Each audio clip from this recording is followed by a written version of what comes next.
Good day or evening, Rebels, depending on what time you're watching this. I'm your host here at Rebel Impact, Gray, and I go by Rebel Gray on Facebook, Discord, Twitter, Patreon, so you can find me at all those things via the links in the description of this video. Today I wanted to give you this bonus video explaining why I don't do certain types of content for Star Wars Destiny. And I think this came about because I launched the channel a couple of weeks before Empire at War, and there were a lot of spoilers and other things to talk about. And, so I basically got this started smack dab in the middle of spoiler season. And we then saw a bunch of videos about spoilers, and then the set dropped, and everyone was posting unboxing videos. Then we started to see some Tabletop Simulator gameplay videos, and that ramped up a lot. And I personally did very little of that here on the channel, instead choosing to do my own thing to see what kind of interest there was outside of all that stuff, right? Because that's a very temporary thing that happens in life of the CCG. And I didn't want to start off with that stuff. And, but that is pretty much the pattern that you're going to be seeing with the videos that are out there at that sort of time of the year. And it's basically unavoidable. And there becomes a lot of stuff to watch on YouTube sort of all at once. And all of that is really what I love about Destiny. And I really am being 100% truthful here. I watch all of those videos, but I don't produce a lot of those videos. And I'm going to explain why in this video to put some of the questions that I've been receiving to rest. So I'll start off with spoiler videos, and someone did ask me why I didn't do more spoiler videos, and the fact is, I actually don't really care to make content like that, and if I don't like making a type of content, I'm just not going to make it. These videos, as it is, take far too long to produce and edit for me to be spending time making something that I dislike doing. I think spoilers are great to talk about, though. They get you excited for the new set, and there's a ton of discussion that happens in the Facebook groups and on Reddit and on Discords and all that stuff. So, they're fantastic. They get you and me excited for new cards. But if you're like me and you're focusing on one faction of this game primarily, you're really only looking at the other cards to know what you're up against. And as a hero player, I feel like I have to know all the villain cards to be prepared to counter them. And I often feel like, villain players get it a little easier in that regard. But regardless of that, a seasoned player is going to know all the cards on both sides anyway, so none of that actually matters. But I'm actually going to highlight something too, aside from this discussion about why I don't personally like doing spoiler videos, to talk about a mistake that was actually made during spoiler season. So one of the things that's really important about spoiler season is that the cards that you should be looking at are actually the cards that we're going to get. So it really doesn't matter to me when a card that is spoiled is actually incorrect. And recently we saw this with Hidden Agenda. So we're going to come over to this, super technical blank explanation screen and put up cards up here, right? And Hidden Agenda was spoiled by the Chance Cube on their podcast and also on their website, which is where I actually pulled this image from. And the text on the spoiled Hidden Agenda reads, "It's a 1-cost yellow upgrade, and before you play an event, you may discard this upgrade from play to decrease the cost of that event by 2. So that's not the actual card we got, however. So here is the actual card that we got, Hidden Agenda. So same cost, still yellow, still 144 in Empire at War, still neutral. But it reads as this. It is an upgrade, and it says, action, play an event from your hand, decreasing its cost by 2, discard this upgrade from play. So let's talk about the subtle difference here as far as how it impacts gameplay. The Hidden Agenda on the left is a before play. That means that the action that we're actually taking here is play a card from hand.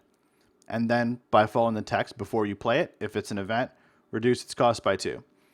On the real Hidden Agenda, the action that we're taking is use a card action. And as that action, we play an event from my hand, reducing its cost by 2. And of course, in both cases, we're discarding this upgrade. Now, why does that even matter, right? who actually cares? Well, theoretically, it doesn't really matter because we're doing the same thing. The difference is in the route that we're actually taking to get there, and there is someone who does care, and it's running interference. Running interference cares about the route you take to actually play a card because it reads, after you take an action, you may exhaust this support to choose an opponent. That opponent cannot just take the same action that you just took on their next turn. So the hidden agenda on the left, right, is play a card from hand, and the hidden agenda on the right is use a card action. So depending on what your opponent procced running interference off of on their turn to then prevent you from doing that on your turn, one of these hidden agendas is irrelevant. And the one on the left, which is the one that was spoiled, which is the before hidden agenda, is a more common play because more commonly you play cards from your hand than using a card action. So the one on the right, which is the actual card, actually is a better version of hidden agenda. So that's a good thing. But this is sometimes what spoiler season does. We see these cards and we get excited and whatever. And let's talk a little bit more about sort of why that matters in the next section. Now, I'm not bringing this up to make some sort of argument on principles, right? I already told you I love spoiler season, and I'm all about that life. It's not like, hidden agenda is like Ancient Lightsaber, where like if they mixed up the text on a legendary that's really awesome, you might be kind of upset if it was released with a worse version. It's just that sometimes spoilers aren't accurate, and so I feel like the hype around spoilers isn't really super justified. It comes at a time, though, and the companies time it this way, when we're really bored of the present meta and we're pining for something new to sink our teeth into. It's like taking a sip of water after a really long hike, It feels really good, even if the water is warm, because the temperature doesn't really matter. Anyway, I really like watching spoiler videos, but I'm not too crazy about making them. And besides, I'm not a big enough deal to be getting spoilers from FFG, so until that happens, the ones I make, they're going to be pretty sparse. Similarly, I don't like making unboxing videos.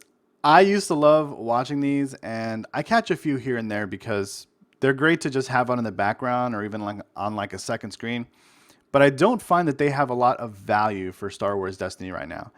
And I say that because right now you can go out and you can open any pack of Star Wars Destiny you want. All 3 sets and the 2-player game are somewhere out in the wild, somewhere right now.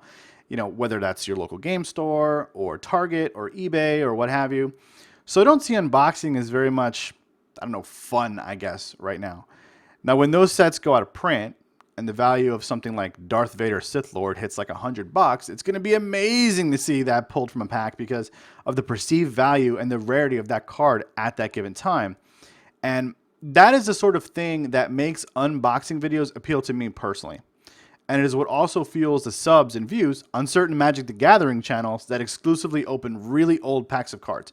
There's a certain rush associated with that. And it's really a very cool feeling to experience and to watch even through the medium of YouTube. But Destiny is young, and so unboxing stuff doesn't really excite me. And I'm not going to be making any unboxing videos to wow your brains. Maybe in a year or two I will, though.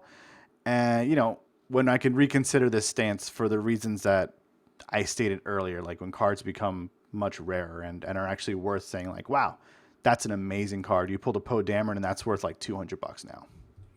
Now that I've made everyone super mad at me, I'm going to uppercut you in the face. I've also been asked why I don't do Tabletop Simulator gameplay videos.